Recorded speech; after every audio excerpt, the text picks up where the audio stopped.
Dr. Sangeeta Ravat, President-elect IAN.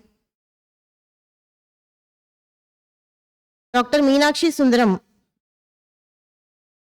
IAN Secretary.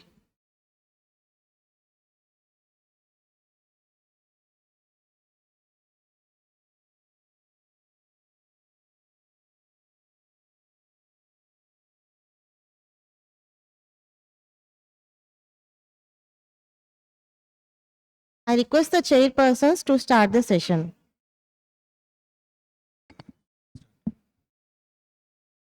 Welcome everyone. I see it's a full house, quite rightly so, for one of the most important sessions in the entire conference, the Presidential Oration.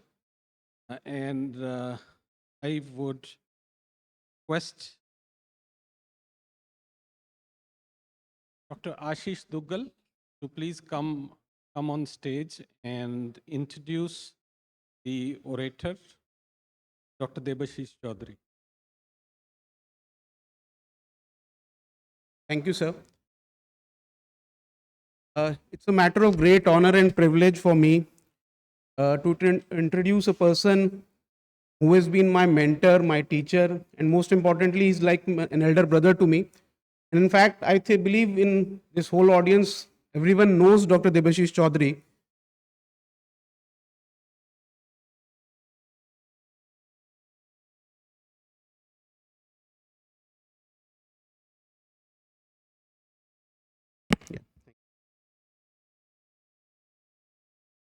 So, sir has been instrumental in this whole conference. He's been single-handedly made the whole program, and this is a great moment of great honor for me. And sir has been, he was born to late Shri Indra Chandra Chowdhury and Mrs. Santona Chowdhury on 15th May 1963. His early schooling was from Raisina Bengali Senior Secondary School. And he was, as we say, he was a great academician right from the very beginning. He scored an excellent marks in the higher secondary and senior secondary, was a topper in the CBSE examination, joined the prestigious Maulana Azad Medical College for MBBS. And again, he was a topper there, received Best Student Award from 1919 or the Maulana Azad Medical College. And then the P.R. Vishwanathan Award from the University of Delhi for securing the highest marks in MBBS. He did his MD also from Maulana Azad Medical College and was awarded the Mohanlal Nair Award for the best senior resident for Lok Nayak Hospital. He did his DM Neurology from the erstwhile GB Pant Hospital, which is now the GB Pant Institute of Postgraduate Medical Education and Research, and is now heading the department there, which I believe is a great thing to achieve for anyone. And he was also a Commonwealth Fellow in Stroke Medicine at Edinburgh in UK. So currently, sir is the Director Professor and Head of the Department of Neurology at GB Pant Institute. He is also the President of Indian Academy of Neurology as well as the President of Delhi Neurological Association. So a rare honor heading two great organizations. He is the EC member of Neurological Society of India, and he was the co-convener of the CME of the Neurosciences NSICon 2023. And he is a prolific writer. He has written various articles, around 150 articles to his credit in various national, indexed and international journals. And he has almost 50 chapters in books. He has served as an editor or a co-editor for almost 25 books and 2 journal supplements. Recently, just yesterday, 7 books were launched. He was the co-editor-in-chief, he's the editor-in-chief for all those 7 books which have been launched under the aegis of IAN. Encompassing various subspecialties of neurology. And the articles he has written has more than 3,000 citations. He is an excellent speaker, has been awarded various orations, more than 10 orations, to name a few: Professor G. Arjun Das oration, Professor B.C. Bansal oration, Mrs. Uma Bansal oration, and Professor Dr. Shamal Das oration. He is a great organizer. He has organized several well-attended national and international meetings on headache and various other neurological disorders. And he's appearing regularly on various television programs, creating awareness about headache and other neurological disorders on both the national channel, DD National, and other private TV channels, and has been organizing various lectures and public awareness programs to propagate the idea of neurological awareness about neurological disorders and headache disorders. And recently, the government of India had invited in during the G20 summit to Mizoram to deliver a lecture on healthcare awareness in Mizoram. He's been awarded numerous awards. So, if I keep on repeating all those awards, it will take a lot of time and it will cut on to the sir's presentation. So just to name a few, especially, he has been awarded the Indira Gandhi Appreciation Award by the National Medical Forum.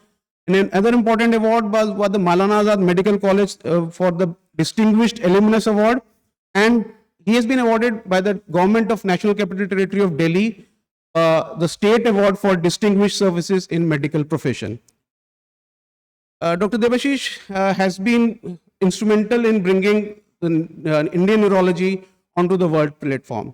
He was recently invited, invited several times by the Migraine Trust International Society to deliver lectures on migraine, and recently he also went to the American Academy of Neurology conference where he interacted with the president of the American Academy of Neurology, and he has been instrumental in bringing the Indian Neurology Forum to the world level. He has been an eminent researcher as well. He is a PI of 2 ICMR registries on stroke and demyelinating disorders. He has been a PI of several clinical trials for various drugs. Particularly recently, he has been the PI for trials on erenumab and lasmiditan. His own studies on propranolol and nerve blocks in migraine and cluster headache have been practice changing, and these were acknowledged by the up-to-date platform as practice changing updates for both migraine and cluster headache. Currently, there is no doubt that he is the face of headache medicine in India, and his untiring efforts have resulted in recognition of Indian neurology and headache medicine at the international stage. Most of all, he is a revered teacher. He has mentored more than 100 neurologists, including me and many of the people who are sitting here, who have now reached, become faculty and good neurologists in their own right. He is adored by his students for his teaching skills and his analytical mind. But most of all, I feel there is a personal bond that develops with him. He is always available to all his students for any personal problem even. And I would say he is the man who has been instrumental in many people at our institute passing DM neurology with flying colors because of the continuous emotional and personal support that he gives to his students. He has been instrumental in revamping the DM neurology course at GB Pant, and which I would say is running one of the best programs in the country. He started the first comprehensive stroke unit in a government hospital in North India, which is now treating stroke patients regularly and has resulted in a very good outcome for stroke patients. He runs a headache clinic, one of the busiest headache clinic in probably whole world. There are more than 12,000 patients who have been registered with this headache clinic, and all varieties of headache patients come there from different parts of the country and are given an excellent care. Recently, a headache fellowship was started by Sir, and one of the first fellows has now passed out, and I believe many more fellows will join in this fellowship to advance headache medicine in India. Sir has been instrumental in conducting several community programs like health camps for patients with neurological disorders. These have been very well attended and have provided great solace to patients who cannot come right to the hospitals because of the extreme crowd there, and this has really helped many patients. Besides this, Dr. Debashish is a man with many talents. He's not just an academician. He has been a person who has several varied interests. Right from the very beginning, he was the cultural secretary for Maulana Azad Medical College during his 3rd year. I think many of us know that he directed a movie on epilepsy, Two Sisters, which was even given felicitation by the Indian Academy of Neurology. And he has been an active participant in various plays and other cultural events. This is his family, and I believe Madam is here, Dr. Bitti Chowdhury. His elder son Samiran, he's doing post-graduation in medicine, and younger son is pursuing PhD in Germany. So a very happy family. And I would say one more thing here. Dr. Debashish has a flair for organizing very good Durga Puja. He organized it last year. This year it was even more wonderful. And it was an honor for me to go there and seek the blessings of Goddess. This is his poem which he has written. This poem actually summarizes his whole, I would say, his career, his philosophy. Besides everything what he has done, I think he is a very good physician who cares a lot about his patients. And this poem, he gave it to us, gave us for the Teachers' Day celebration. And I think this is an instrument which all his residents should follow, about to care for their patients. So, ladies and gentlemen, it's my great honor and privilege to introduce Dr. Debashish Chowdhury. And let's give a big hand for him, sir.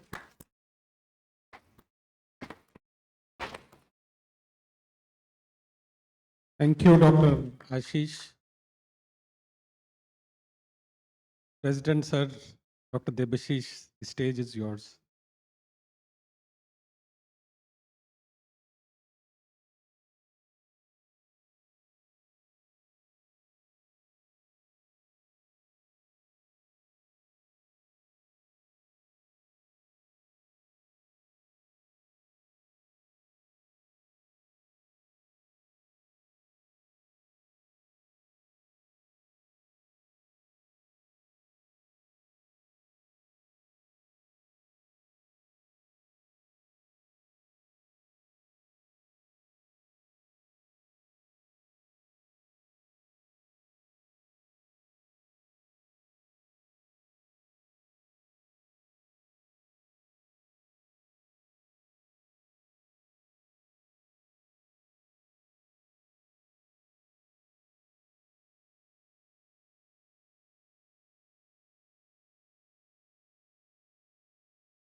Right.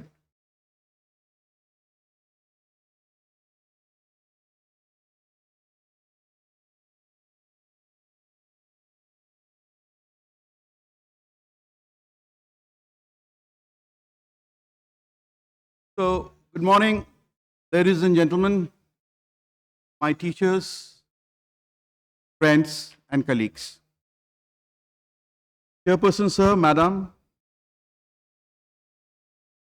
you all say that we stand on the shoulders of the giants.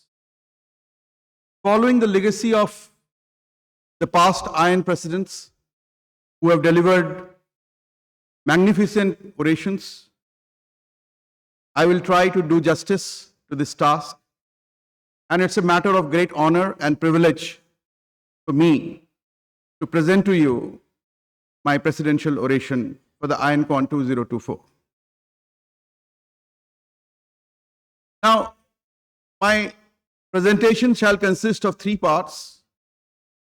The first part will consist of acknowledgements and gratitude. The second, a small message to all my students and young colleagues. The third, the oration proper. So this is a 3-step presentation. First, the gratitude and acknowledgements. So obviously, you are nobody until and unless you are tutored well, you have a solid background, you have a solid foundation, and that is provided by your alma mater. So as Dr. Ashish has said, I have been in MAMC for last 43 years. So many people say that I am a living fossil. But I think that has been instrumental in shaping me and shaping my ideas, shaping the values that I imbibe from my teachers and other colleagues working in MAMC. Of course, out of that, 29 years have been spent at GB Pant Hospital and now JIPMER. Now, this is a very, very unique institution because this is only a super specialty hospital, cardiology, neurology, and gastroenterology, and the respective surgical departments, along with psychiatry. We are privileged that we can give the treatments to the patients, evaluate them, investigate them, mostly free of cost. So I had a great opportunity to do whatever I wanted to do. And also, I will say that GB Pant, for example, at the moment we are having 116 beds. We could keep patients for a longer time.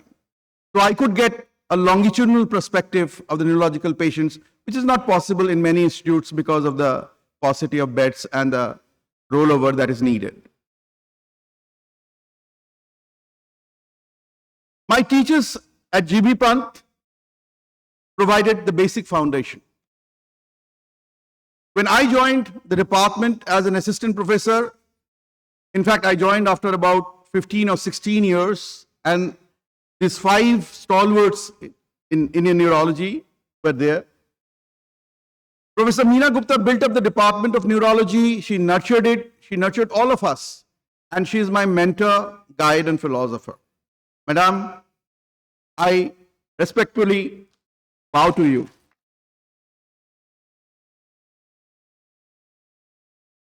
Professor Vinod Puri taught me electrophysiology.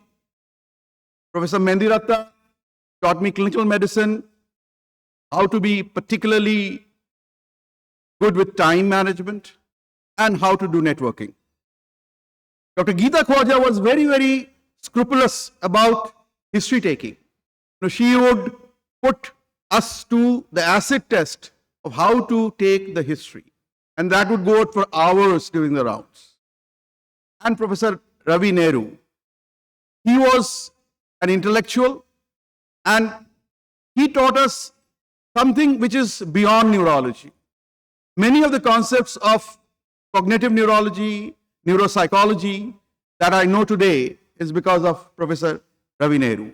So these 5 pillars, they shaped me, and I bow to them with gratitude and thanks from the core of my heart.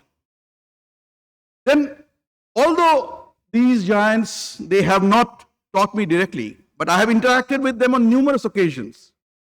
And I have been blessed by their affection, love. Professor Singhal actually inaugurated the film, The Two Sisters, which got an award in ILE in a Mumbai premiere show. And he was so gentle and affectionate. And even now when he meets, he talks about that film. Professor Devika Nag was my examiner. And since then, he has been actually blessing me on numerous occasions. Professor Katrak, I have been communicating with him now and then. He's such an astute clinician, and his command over the diction, over the language is so profound. I learned so many things from him.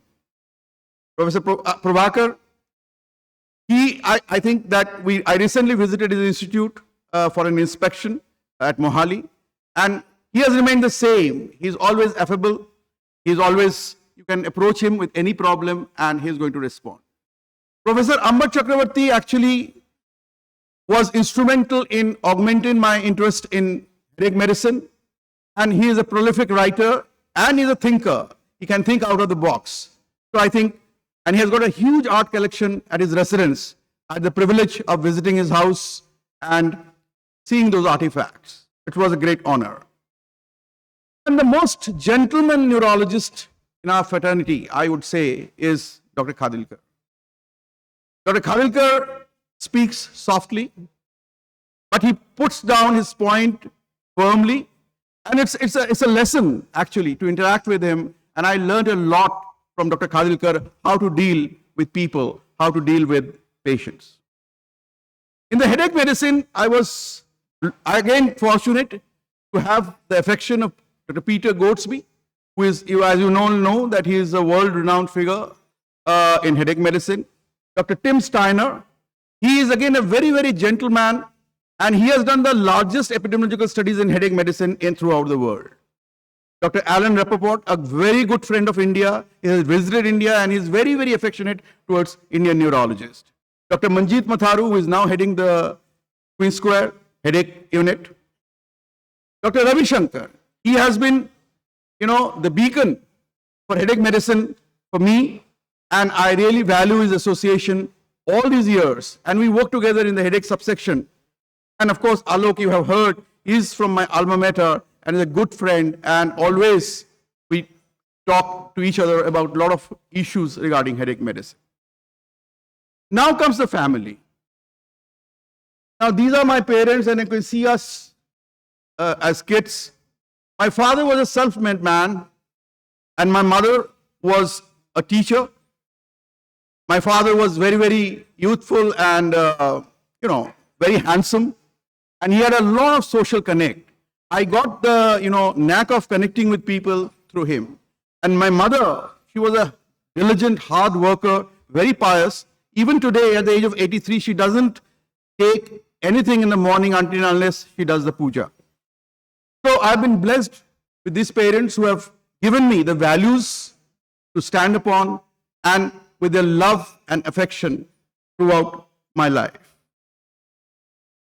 I have my twin sister, and this is the old picture and this is a new picture. And as you know, the twins bond, we know instantly what is happening in others' mind. And she has been a pillar of strength always for any activities, for anything in life that we have done. I have two sons. They have been groomed well, and I think they are doing well in life. And I hope that they will serve to the cause of humanity. That is the lesson I taught them, and I think they will be up to that task. But most importantly, this person, my wife.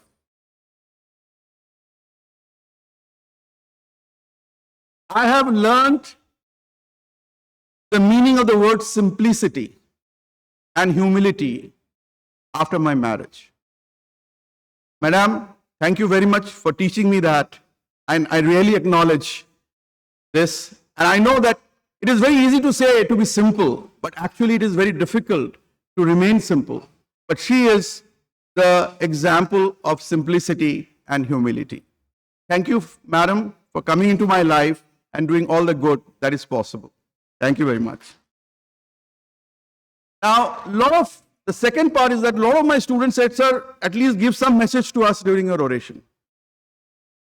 So I said, okay, what kind of message? I've been teaching you, I've been talking to you all the time. What kind of message I want to give?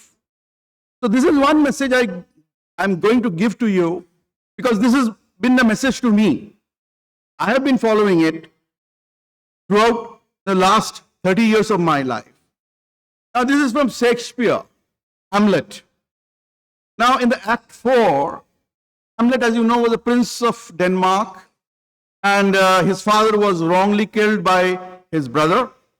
And he comes back, he was not there at that time in Denmark, he comes back and finds his father was slaughtered. And the mother has married the uncle. So he is totally disoriented. He's thinking that there is so much of foul play going on in the kingdom of Denmark.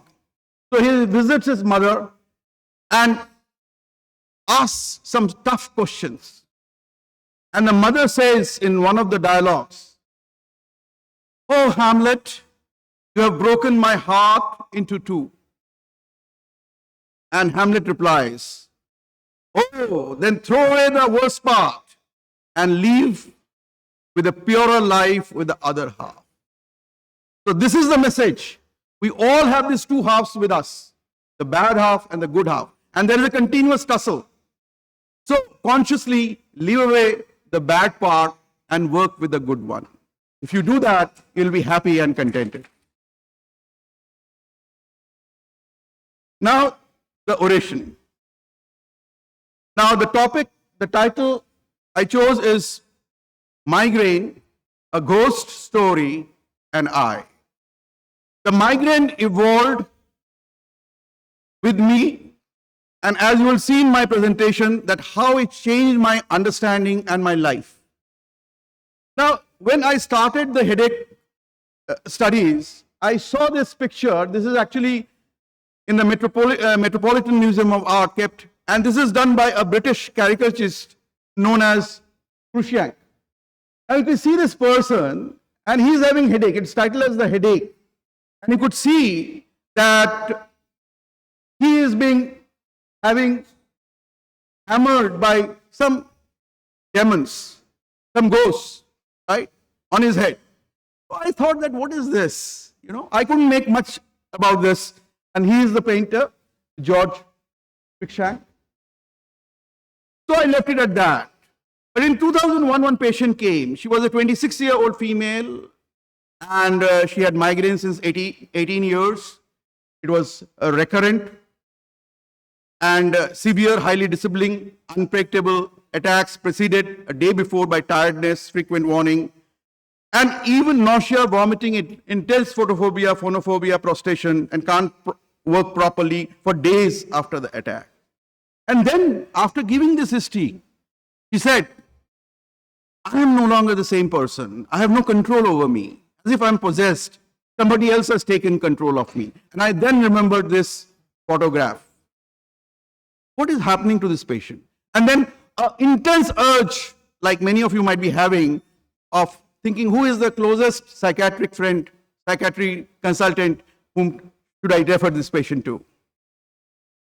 Now, then as the time progressed, I got interested in migraine, and then there is this migraine art collection that was done in 80s.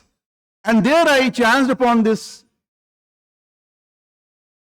picture drawn by a migraine sufferer. Now you can see that the patient is vomiting. There are a lot of foodstuff in and around that patient. There is a photophobia. The bulb is shown at the bottom. But at the rear side, you can see a black shadow. What is this black shadow? Now, people have started interpreting it in various ways. Is it a demon? Is it something of a projection outside the body? And in fact, there is a paper, the out-of-body experience and related phenomena in migraine art, which describes the phenomenon of autoscopy, the ghosts, and the demons in migraine patients' experiences. My patient, though, had all the symptoms complex of migraine, but it took a lot of time to come to that stage. And Dr. Blow in UK, actually in his classic paper, actually segregated migraine into a prodromal state and a headache phase. Followed by another paper, and we now know this diagram very well, which was published in Lancet in 1992, where we have the premonitory symptoms, we have the aura, then the headache phase, and then the prodrome. I had a chance of meeting Dr. Blow during my visit to Trinity College during a headache meeting, and he actually, Dr. Ravi Shankar has also been with him for some time during his earlier career. And this is the Trinity College, and I just showing the picture because on the far left top corner, that room you see, Sir Isaac Newton used to live in that room. So that Trinity College is very, very interesting, and all of you who haven't visited it must visit that. Now, but it took about 3,500 years to reach this. Now, if you see the Ebers Papyrus, which is the earliest Egyptian literature, they also have the definitions of skull, the regions of skull in motifs, in sign languages, and they describe the headache. And in fact, the headache was described in a sense that it was present in about 1.2% of the available papyrus papers. About 900 of them are surviving. When you come to India, we were far ahead than the Greeks. In fact, the Sushruta actually defines Ardhavava Vedaka within the Shirorogas, and which is actually considered to be migraine. And so we knew about migraine, and some of the treatments also were offered. I have not gone into that because that is outside the realm of modern medicine. Of course, then came the Greeks, Hippocrates, Aetus, and the prince of neurology, Galen. Now, what they did offer? Willow bark as a treatment, blister therapy, and electric torpedo fish on the head to treat intractable migraines. So these are the electric fish. And see the irony of it. Now we have got the entire spectrum of neuromodulation devices based on those earlier studies of electrical stimulation, neuromodulation of the brain for treating intractable headaches. And these tick marks are FDA approved. But what is the name? Hemicrania, migrainea, then came the old French migraine, and then the megrim. And across the continents, you see that some people call it migraine and some people call it migraine. Even the surgical interventions were also prevalent. This is a photograph from 1593, and you can see the elevator kind of an instrument that has been used to do the craniotomy and relieve the patients of migraine. Then came Thomas Willis, 1621 to 1675, and he said that blister therapy and bloodletting and herbal remedies are the treatments for migraine. Now, blister therapy, you actually squash the Spanish fly and make a concoction and you inject. It acts as possibly a counter irritant. That was highly prevalent in England and Europe at that time. And the bloodletting, though you may be surprised that it is still being practiced in many of these East Asian countries and also in India. I have got one patient I'll show, and then there is a systematic review and meta-analysis of bloodletting therapy for primary headaches. And this person, this is a technique called cupping for the treatment of headache. So all this is done because we didn't have any treatments, any proper treatment, right? Then the William Heberden of Heberden Notes, famous. So he actually advocated bitter pills. So the patients were very, very reluctant to take these pills. The father of Darwin, Erasmus Darwin, actually suggested that you should do a centrifugation of the migraine patient to take the blood out from his head into the periphery. So strange treatments and strange times.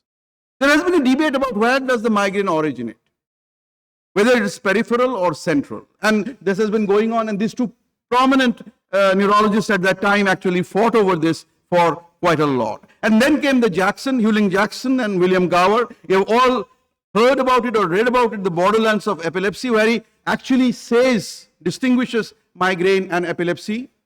And then he also is actually advocating a mixture which has been in vogue in UK and Europe till 1940s. So this is called Gower's mixture, right? So this was available. And the combination treatment in US was actually done by Arnold Friedman, which is a combination of aspirin, caffeine, and butalbital. The first serendipitous discovery of the treatment came from Edward Wookes, and because that some of the patients who were given ergots were migrainous and they got relief from their pain. So the ergotamine came into the being. Now, story of aura, as you know that Hubert Airy and his father and son duo, they described in great detail about their auras. Of course, later on, scientifically it was done by Carl Lashley. But recently, Dr. Gagandeep and I, with a little contribution, have written this paper on where does the visual aura belong, to epilepsy or migraine. And it's an interesting paper. You should go through it and you will get a lot of idea.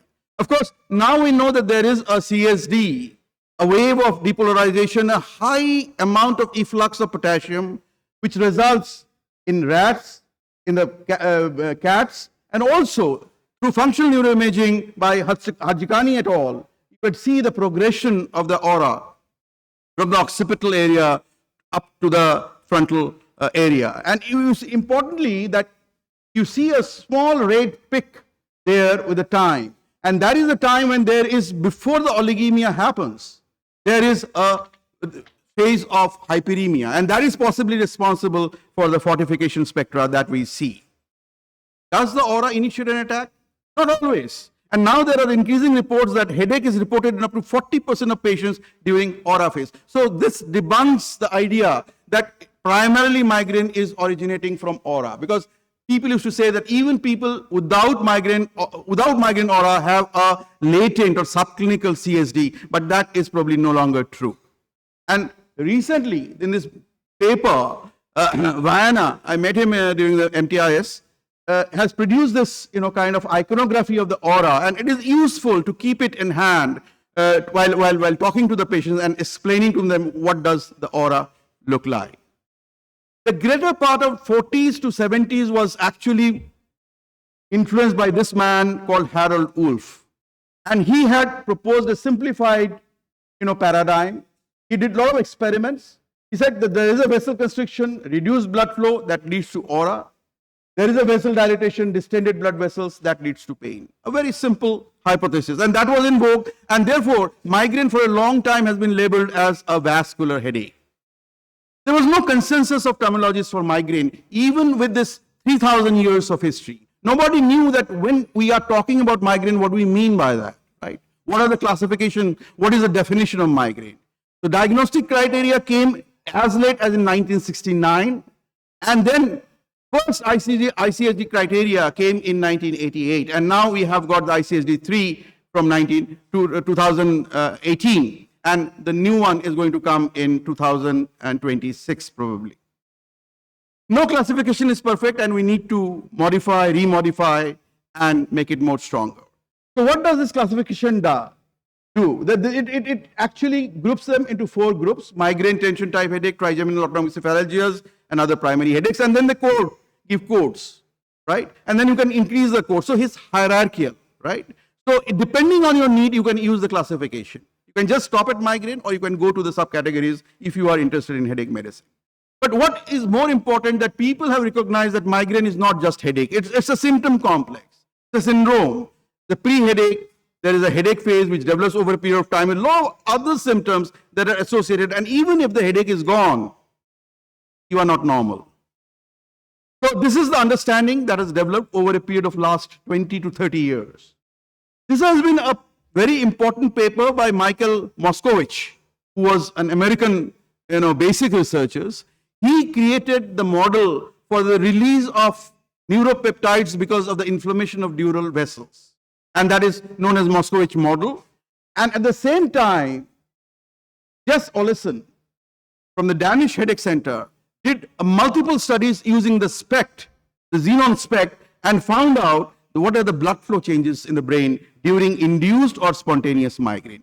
So this is the model that we see and discuss every time when we go to the headache meetings, is basically given by this person. And then a young man called Peter Goatsby from Sydney, he flew to the Denmark to Edwardson unit, and then they together actually looked at the CGRP in a great detail. At that time, there was no antibodies that was developed to CGRP, so they developed the system, they developed entire thing, and over 20 years period, this particular neuropeptide was tested, retested in multiple animal models and human models, and then because of that, these 4 people got the Brain Prize in 2021.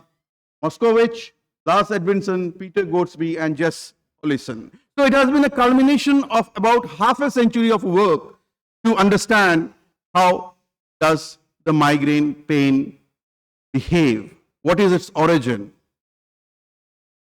This is a very, very influential paper, again by Jess Olesen group, which suggested and clearly showed that migraine is not a vascular headache. It is not happening in the vessels, right, to start with. Breast vascular thing is possibly an epiphenomenon. So you have got, so this is an instrumental paper.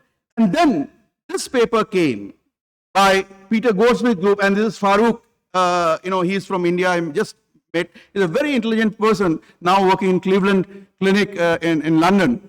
So they wrote this paper, and they showed that actually during the premonitory phase, you have a hypothalamic activation before the headache, 24 to 48 hours before the headache starts. So you could actually get a marker for the start of the migraine. So that was very, very instrumental. So can we predict that the migraine attacks by premonitory symptoms? Answer is yes. Because there has been a study by Griffin et al. Which used the electronic diary, and then they said that, majority of the patients could actually, identify their migraines because of the typicality of the premonitory symptoms, if they are aware of it, right? And so now what is happening is that this is the latest study which is published a few months ago, that people have started using the GPANs, the Ubrogepant, for example, in the premonitory phase. So before the headache begins, actually, if you can identify the premonitory phase, patients can identify that and they can take the drug and the headache effect will be much less or they will be completely gone. And so these are the studies. And so this is basically a game changer. So if you are afraid that you are going to get a migraine, and most of the people know that, it's coming, So it is a game changer. Then a lot of work has been done that what is the sensitization that is happening at the peripheral level, at the trigeminal ganglion level, and at the central level, at the thalamic level and suprathalamic level. And Rami Burstein from Harvard actually has worked a lot on this, and they could show that the throbbing actually what the patients complain about is basically because of the peripheral sensitization. And the other extra sensory perceptions that also patient complain is because of the central sensitization. And therefore, what we need to understand is in the complex neurobiology of migraine is that it is not a single process that is important. It is a multitude of processes that are happening with lots of neurotransmitters, 18 nuclei in hypothalamus that are involved, a lot of nuclei and the neuropeptides in the brainstem. And there is a cyclical state of the brainstem that gives the information to the brain whether to take on this message up or down, whether the circuit is open or closed, and therefore, with the same trigger, sometimes you have the migraine and sometimes you do not have the migraine. And this is in a paper by Arne Mai, and that is also shown that actually the hypothalamic activation is the key and the initial state of migraine. Based on all this data, David Doughty gave this picture, and this is one of the classical papers, the phase-by-phase review of migraine pathophysiology, and I think you all should go and read about it. Now, I will tell a personal story. On 15th August 2006, I had my first severe migraine attack. I remember the date. Why? Because I was on red alert duty in my hospital because of 15th August, and I was coming back after the red alert duty was called off. On the road, I had a severe migraine. I had to stop my car. I went to the pavement and I vomited. And then somehow I reached home, but for 2 days, I was knocked off. My sister used to have migraine from an early age, and I used to laugh about it. Now I knew, after the age of 40, I started having migraine. Right? So there are lots of non-headache symptoms in migraine. Some of you are well known, but some are less known. And one important thing which has come is the mental slowing, cognitive problems. So I did a conversation on migraine research with Rami Burstein, who is currently the president of International Headache Society. And I asked him that, how much do you know about the pathophysiology of migraine? He said 5% maybe, right? Because we don't know and cannot account for all these non-headache symptoms. And we need to know about that. The cognition of migraine since then has caught my attention. And we did a study in which we found that the interictal, even between the attacks, there are dysfunctions of attention, vigilance, and executive function in migraine patients. And they improve when you actually treat them well.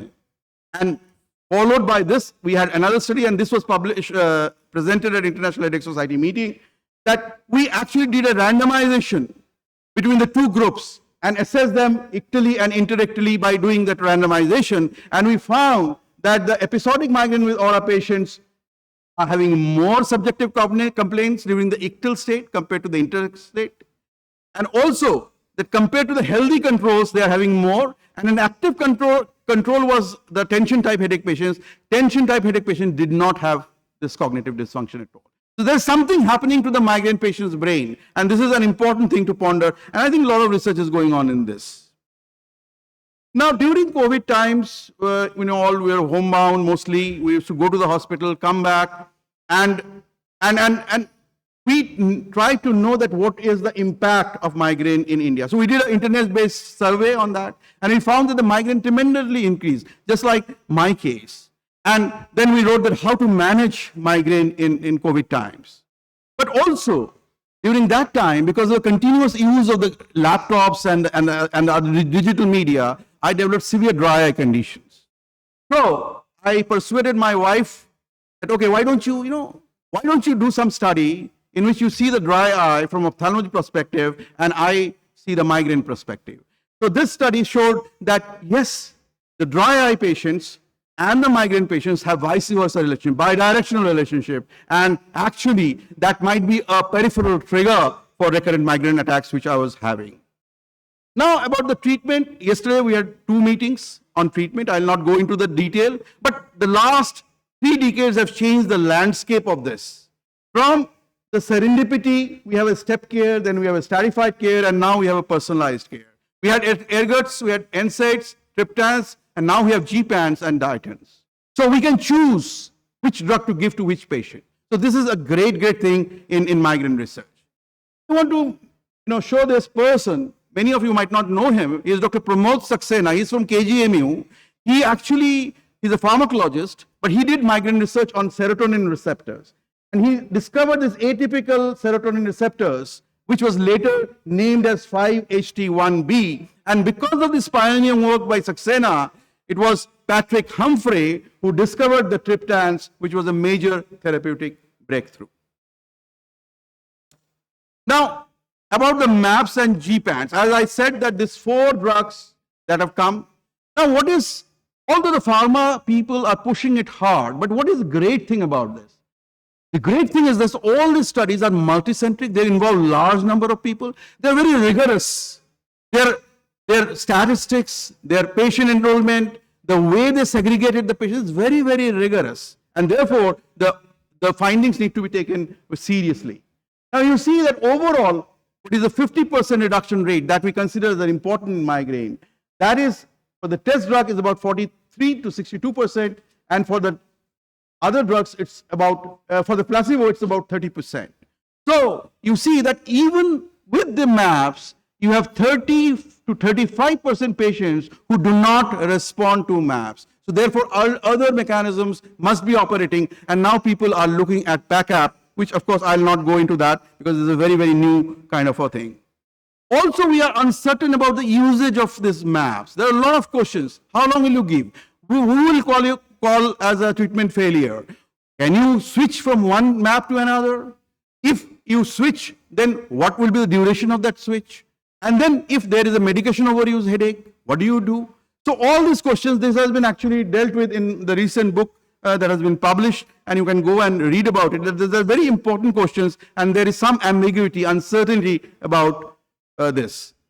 Now, are MAPs good for Indians? Yes, we did the Empower study, including Latin America, Middle East, and Asia, and we found that actually Erenumab performs equally well as in the West. So Indians do respond to MAPs. Does the efficacy persist? Again, the answer is yes. We did the Galcanezumab trial in China and India, and we found that the effect actually persisted even in the open label phase.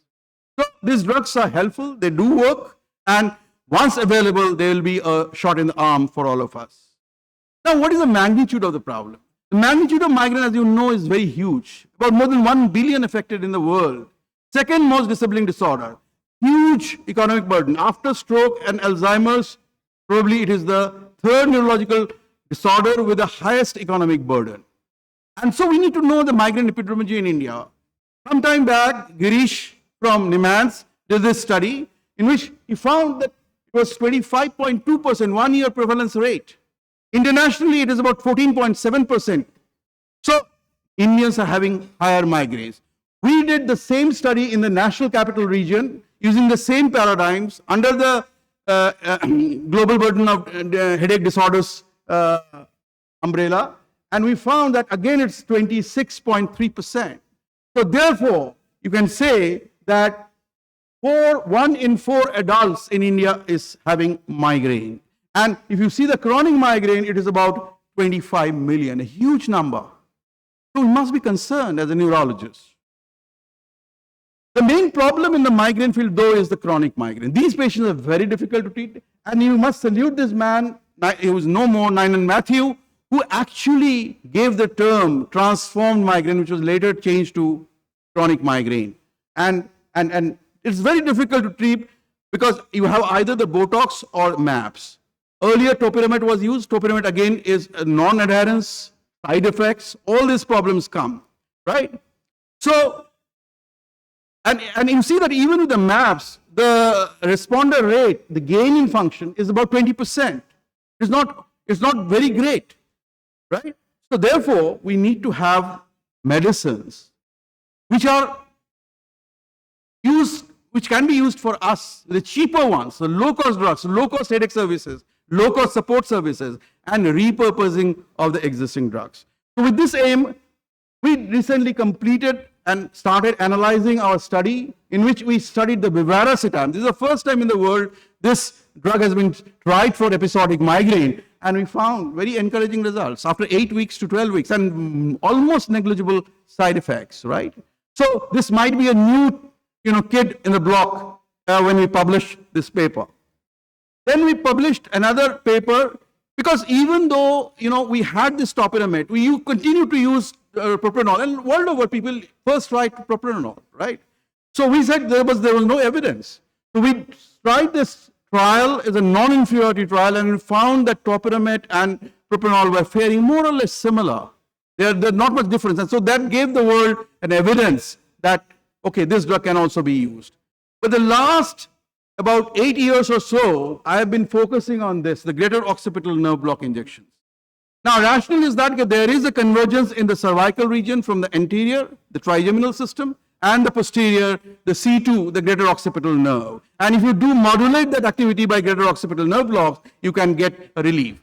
So first, because I was desperate, because many of our patients were not actually getting benefit from topiramate alone. And Botox, many times they don't want to use, and sometimes it's not available in the hospital, it's very costly. So we did a thorough study and we did a review, and then we actually devised this study. And this was a study in which we have a monotherapy with topiramate and then a combination therapy of topiramate and greater occipital nerve blocks. And then we found that the combination was giving much more relief to the patients compared to the monotherapy alone. Then they said, why not use it alone? Why to keep topiramate? So we started again a study, and this was published, and we had this, group A, group B, and then we had all these protocols in place, and we could see that there was a strong reduction in headache frequencies and the migraine frequencies, and the 50% responder rate also was actually acceptable, around 40.9% at the end of 12 weeks. So what happened that recently, just a month back, the International Headache Society had a global practice recommendation of preventive pharmacological treatment of migraine, and 3 of these articles were cited, and therefore that has been a practice-changing, kind of a publication for the world. And in fact, this was never mentioned in any of the recommendations earlier. Now, question number 12: do greater occipital nerve blocks has a place in prevention? Recommendation optimal. Still they say it is a limited experience because it's a single center study, but still it has come in the recommendation. So that's, I think, a good achievement. Then we thought that, okay, we were giving, GON block. What about the effect of steroids? Do we add steroids or don't add steroids? So we did this GON block for CM study, and then 330 patients. So this is being published, and we found that again, that both the arms were doing actually equally well. So whether you give steroids or don't give steroids really doesn't really matter. What about the resistant migraine? People who fail 3 or more preventive therapies and they do not actually helped by any drugs. So what is given actually in the West is now a Botox and MAPS. The concept is that one is affecting the C fibers and one is affecting the A delta fibers, right? So we said, why not Botox and GON block? Let us do that. And we did a pilot study of 16 patients, and that will be presented in the conference itself by Dr. Manju. And so we found that the 50% responder rate again is about 56%, which is not bad in refractory migraine, which is very good, in fact. So we again did we framed the study, and it's now CTRI registered, in which we are now comparing the combination therapy with the monotherapies of either steroids, either GON blocks or the Botox. So 3-arm study. So I think by another year or two, we'll be able to give you the answer. Then people say, sir, ICSD is too burdensome. We cannot diagnose headaches. It's very always we are under confusion, uncertain. So we developed this tool, which is now Android and iOS based, and we soon are going to release it free of charge to all of you. And this is called Combat, and you can actually put in some questions, answers, and you will get a diagnosis by an algorithm. And we are now going to put this through with the help of an IIT professor, and now we are going to give AI element into it. So I think this diagnostic tool will be it's both in English and Hindi, so therefore it will be having a wider acceptability. Now, another thing I want you to pay attention to. This is that the reaction to pain. Now, many times, even in clinics, you will find the patient coming and say, "Oh, doctor, I am having this pain," and we said, why do you having so much pain? No, actually, I'm not having that much pain, but I fear that pain. So that is the pain catastrophizing, and that is the coping strategy that needs to be given to this patient. And there are a lot of studies. In fact, there was a third-year MBBS student. She had been with me, and now she is in ICER Pune. So she did the study with ICMR with me, and we did a randomized control trial, and we found that even if you give a therapeutic patient education, if you educate the patient about the migraine, the pain, when to take the drug, when not to take the drug, you actually gain much. So this is also under publication now. Now, question is how society views migraine. Malingering, just want to shun off the work. Stigma, these mental patients, incompetent patients. And there is a huge burden not only on the patient but along the family, all the family members. Because the husband says the wife always, she lies down always, she vomits, she gets pain. I want to go out for socialization. She says, no, I can't go. And therefore there is a quiet suffering. And in fact, the net is full of pictures. And you can see this one of the pictures I've taken from the net. And this patient's head with all these demons coming out as pictured as migraine. So this is very, very unfortunate because we are highly stigmatizing them. We are creating the ghost. There is no ghost in migraine. There is a proper neurobiology. There is a neuroanatomy. So we are creating the ghost. So how to kill this ghost? So through education. So I have done multiple programs throughout India over the last 20 years on headache, and many of you must have attended that. That is one. The second is headache groups and education. So we have the Headache Society of India, and then all the other platforms that have been used, IN headache subsections, master classes, BMJ master classes. So I have done whatever that is possible. And now we want to have an international collaboration. So he is Mario Perez. He is the president-elect of the International Headache Society. So listen what he sends this message. Hello everyone, dear friends Sound, of the please. Indian Academy of Neurology. Sound. I'm Mario Perez from São Paulo, Brazil, and it's a great pleasure to be here sharing this moment with you today at the Indian Academy of Neurology meeting. I would like to take this opportunity to extend my heartfelt congratulations and full support to Dr. Debashish in his presidency of the Indian Academy of Neurology. As president-elect of the International Headache Society, I recognize the critical role that India plays in our global action campaign to reduce the burden of headache disorders globally. I'm here to represent you, to work and help you in as many ways as we can. We value not only modern medicine, cutting-edge science, but also the great opportunity we have bridging traditional knowledge and learning from your local solutions that may impact other people in any region. I really hope we can meet in person in the future, and we are looking forward for working together and improving headache knowledge and care. Next year, September 10th to 13th, we are going to have the IHC, the International Headache Congress in São Paulo, and we'll be delighted to have you here. See you soon. Hello, everyone. So therefore, I think, ladies and gentlemen, we have to chase out this ghost. Right? But chasing the ghost of ignorance is not easy. The myths which have been created for years together is not so difficult. And you see the migraine popular culture. These are the three important films that are being released recently and all show very, very horrifying pictures of migraine sufferers, which is not the case, right? We can do a lot better than this. And there is an article which shows the portrayal of migraine in popular music, observation and implications. It has actually culled about 150 50 musical pieces, and they all have some very, very abusive words about the migraine or the migraineurs. So, ladies and gentlemen, there is no ghost story here. It is a biological disease. It has got a biology. There are no mentals in migraine patients. They are actually suffering. And therefore, I end my talk with a tribute to the brave migraine warriors throughout the world. And kindly see this film. This film is about 4 minutes. It doesn't have any language. It is universal. I hope that you will enjoy this film. Sound, please. Sound.